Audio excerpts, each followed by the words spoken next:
Puji syukur kita kepada Allah Subhanahu wa taala atas segala nikmat karunia yang Allah berikan kepada kita. Salawat dan salam selalu kita basahkan lisan kita untuk bersalawat kepada Imamul Anbiya wa Khataman Nabiyyin, pemimpinnya para nabi dan penutupnya para rasul.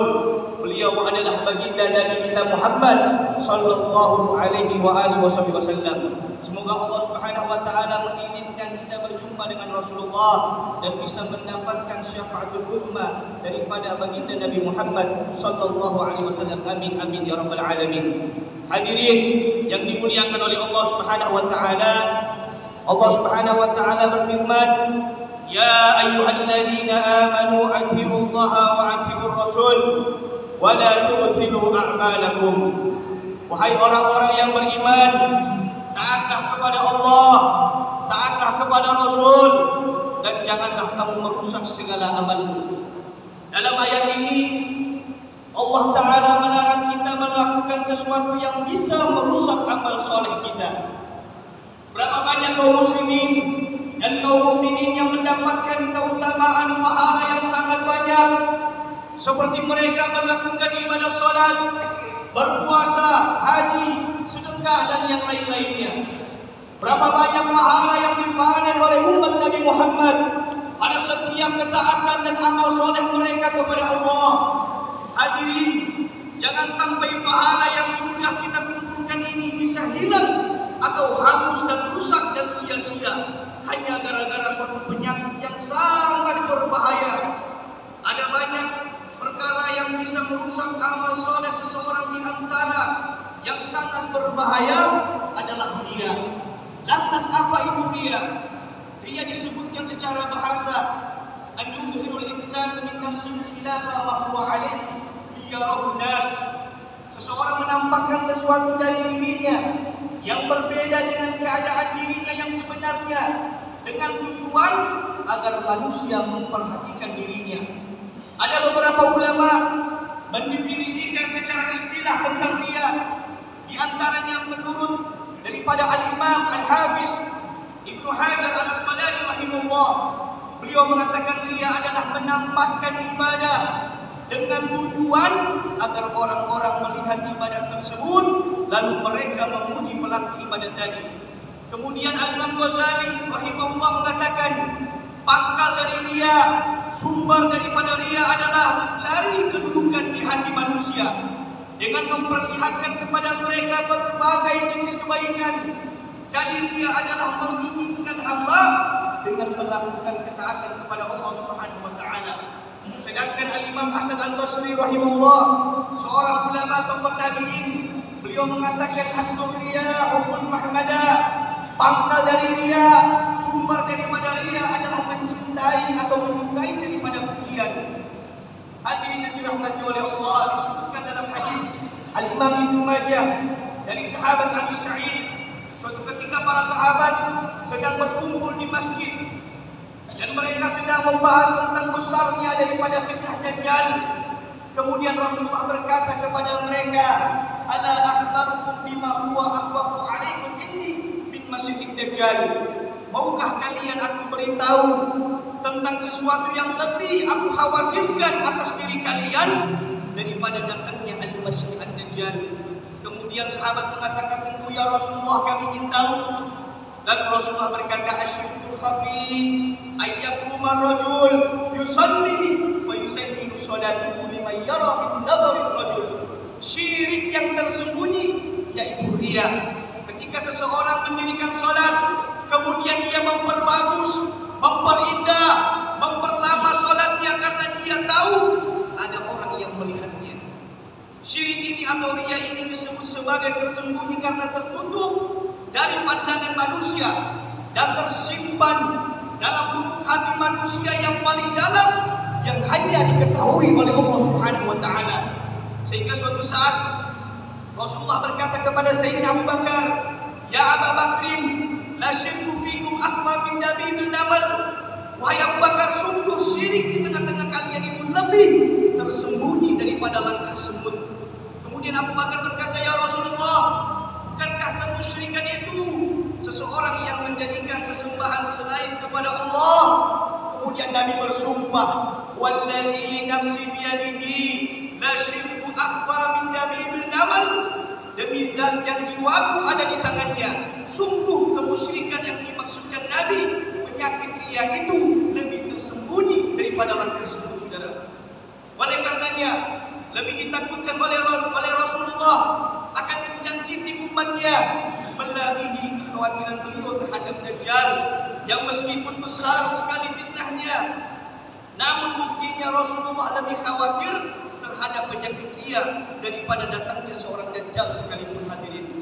Hadirin yang dirahmati oleh Allah, riya ini membahayakan pelakunya sendiri, di antaranya amal yang menjadi sia-sia karena tidak diterima oleh Allah Subhanahu wa taala.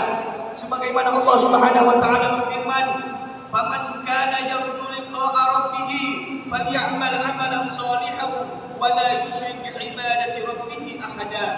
Maka barang siapa yang mengharapkan pertemuan dengan Allah, maka hendaklah dia mengerjakan amal soleh dan janganlah dia mempersekutukan dengan sesuatu pun dalam beribadah kepada Allah Subhanahu wa taala.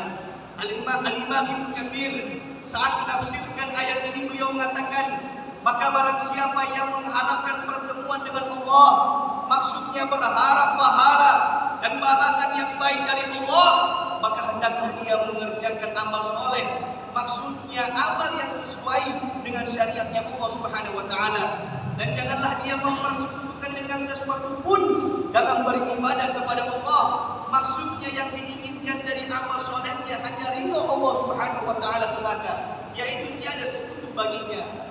Ini adalah dua rukun amal yang akan diterima oleh Allah Subhanahu wa taala, yaitu yang pertama, amal itu harus murni karena Allah, dan yang kedua, tepat di atas syariat daripada baginda Nabi kita Muhammad sallallahu alaihi wasallam. Hadirin yang dimuliakan oleh Allah, disebutkan suatu ketika Imam Hasan Al-Basri, beliau dijamu makan oleh seseorang yang kaya. Kemudian kebiasaan masyarakat di daerah tersebut, apabila disajikan sebuah makanan, mereka akan meletakkan sebuah taplak meja untuk menjadi alas di bawah makanan yang disajikan. Lalu ketika sudah disajikan di hadapan Imam Hasan Al-Basri berbagai macam makanan, orang kaya yang mengundang Imam Hasan Al-Basri mengatakan kepada keluarganya, "Mengapa kalian mengalas makanan ini dengan taplak meja yang saya bawa dari haji tahun ini? Gantilah dengan taplak meja bukan yang saya bawa haji tahun lalu, melainkan yang saya bawa haji pada 2 tahun yang lalu." Dari perkataannya, orang kaya ini ingin menunjukkan kepada Imam Hasan Al-Basri bahwa dia telah pergi haji berturut-turut dalam 3 tahun ini. Lantas Imam Hasan Al-Basri, beliau menggelengkan kepalanya, kemudian beliau menghela nafas sambil beristighfar kepada Allah. Lalu beliau berkata, "Hanya gara-gara taplak meja, hajimu tahun ini, tahun lalu, dan tahun lalunya lagi menjadi sia-sia, hilang pahalanya karena perbuatan riya yang kamu lakukan dengan menyampaikan ibadahmu kepadaku." Kita bisa mengambil pelajaran dari cerita barusan bahwasanya pahala yang sudah susah payah kita dapatkan dari usaha kita, seperti tenaga yang sudah kita keluarkan dan uang yang sudah kita habiskan, bisa sirna dengan hanya mempamerkan ibadah kita kepada orang lain. Hadirin yang dirahmati oleh Allah Subhanahu wa taala, di dalam sebuah hadis Rasulullah bersabda, "Inna akhwafa ma akhafu 'alaikum asyirkul asghar ar-riya, yaqulu Allah yawmal qiyamah idza jaza'a an-nas bi a'malihim idhabu ila alladhina kuntum tud'una fanzuru hal tajiduna 'indahum jazaa." Rasulullah berkata, sesuatu yang paling aku khawatirkan atas diri kalian adalah syirik asghar. Syirik yang paling tersembunyi maksudnya adalah riya. Pada hari kiamat ketika Allah memberikan balasan kepada manusia, Allah berfirman kepada orang-orang yang melakukan riya, "Wahai manusia, temuilah orang-orang yang kalian berlaku riya kepada mereka saat di dunia. Kalian lihat, apakah kalian mendapatkan balasan dari mereka? Apakah kalian mendapatkan pahala dari mereka?" Hadirin, di akhirat tidak ada yang bisa memberikan balasan amal pahala kecuali Allah. Dan orang yang berbuat riya tidak akan mendapatkan apapun, sehingga ini menjadi dalil amal soleh mereka meskipun sesuai sunnah tidak akan diterima oleh Allah Subhanahu wa taala. Malah dia akan mendapatkan siksa akhirat. Maka hadirin, jagalah hati kita. Jangan sampai hati kita ini terjangkit dengan penyakit riya, karena bisa merusak dan menghilangkan pahala kita. Karena sesungguhnya Allah itu tahu setiap niat daripada ibadahnya seseorang. Dan sungguh orang itu beruntung apabila dia beribadah karena Allah, dan celakalah orang kalau dia beribadah karena selain Allah Subhanahu wa taala. Dan yang terakhir, Rasulullah sallallahu alaihi wasallam bersabda yang diriwayatkan oleh Imam Muslim. Nabi bercerita kepada para sahabatnya dan dikatakan sesungguhnya manusia yang pertama kali diputuskan hukumnya pada hari kiamat adalah seseorang yang mati syahid. Orang yang mati di jalan karena Allah. Dia didatangkan dan diperlihatkan kepadanya berbagai nikmatnya saat di dunia. Lalu dia pun mengakuinya pernah menggunakan semua nikmat tersebut. Lantas Allah bertanya kepadanya, apakah yang kamu lakukan dengan semua nikmat tersebut yang telah aku berikan kepadamu? Lalu dia menjawab, ya Allah, sesungguhnya aku berperang semata-mata karena Engkau hingga aku mati syahid. Lantas Allah berkata kepadanya, kadzabta, kamu dusta. Kamu berperang supaya dikatakan tentang dirimu dia orang pemberani. Sungguh kata Allah, kamu sudah mendapatkan sebutan tersebut. Kemudian diperintahkan kepada malaikat agar menyeret orang tersebut dan lalu dilemparkan ke dalam neraka. Yang berikutnya adalah orang yang menuntut ilmu dan mengajarkan serta menghafal Al-Quran. Dia didatangkan dan diperlihatkan kepadanya nikmat-nikmatnya yang begitu besar. Maka dia pun mengakuinya telah menggunakan semua nikmat yang Allah berikan kepadanya. Kemudian Allah bertanya kepadanya, apakah yang kamu telah lakukan dengan semua nikmat itu? Kemudian dia menjawab, ya Allah, sesungguhnya aku menuntut ilmu dan mengajarkannya serta aku menghafal Al-Quran karenamu ya Allah. Lantas Allah berkata, kadzabta, kamu bohong. Kamu menuntut ilmu agar dikatakan tentang dirimu dia orang alim, dia orang soleh, dia orang yang berilmu.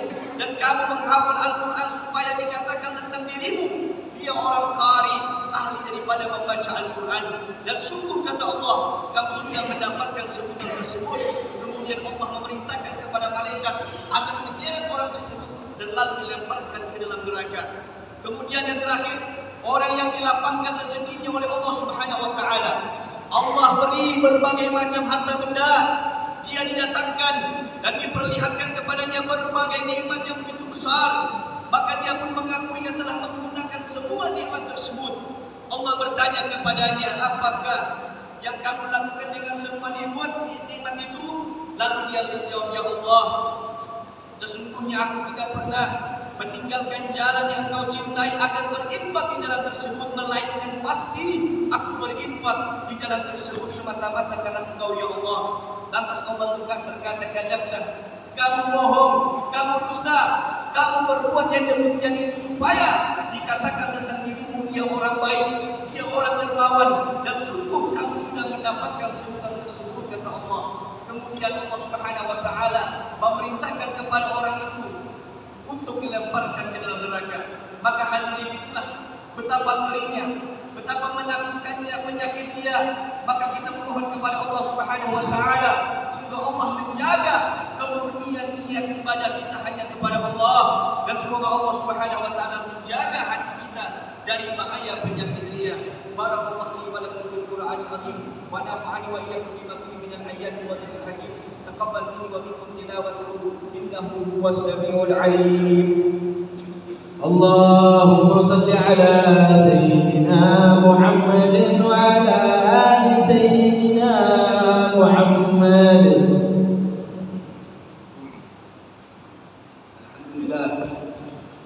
Alhamdulillahilladzi manna 'alaina bi syariatil Islam wa asyhadu an la ilaha illallah wahdahu la syarika lah dzul jalali wal ikram wa asyhadu anna sayyidina Muhammadan 'abduhu wa rasuluh. Allahumma salli wa sallim wa barik alaihi wa ala alihi sallallahu wa sallam wa baraka alaihi wa ala alihi wa ashabihi wa atba'ihi wa sallama tasliman katsiran. Wa qala ta'ala, inna Allaha wa malaikatahu yusalluna 'alan nabi ya ayyuhalladzina amanu sallu 'alaihi wa sallimu taslima.